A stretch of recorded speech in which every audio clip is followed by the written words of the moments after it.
నమస్తే, జర్నలిస్ట్ మందగిరి. ఇప్పుడు అరకు పార్లమెంటు నియోజకవర్గాన్ని మనం ఒకసారి పరిశీలిస్తే అరకు పార్లమెంటు పరిధిలోని పాలకొండ వైసీపీకి అనుకూలంగా ఉంది, కురుపం వైసీపీకి అనుకూలంగా ఉంది, పార్వతీపురం వైసీపీకి అనుకూలంగా ఉంది, సాలూరు వైసీపీకి అనుకూలంగా ఉంది, అరకు వ్యాలీ వైసీపీకి అనుకూలంగా ఉంది, పాడేరు వైసీపీకి అనుకూలంగా ఉంది, రాంపచోడవరం వైసీపీకి అనుకూలంగా ఉంది.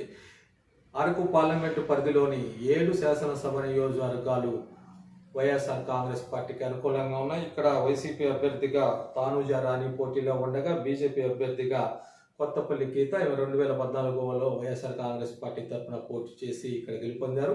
కొత్తపల్లి గీత బీజేపీ అభ్యర్థిగా బరిలో ఉన్నారు. ఇక్కడ పార్లమెంట్ అభ్యర్థిగా వైఎస్ఆర్ కాంగ్రెస్ పార్టీ అభ్యర్థి తనుజా రాణి విజయం సాధించే అవకాశాలు పుష్కలంగా ఉన్నాయి.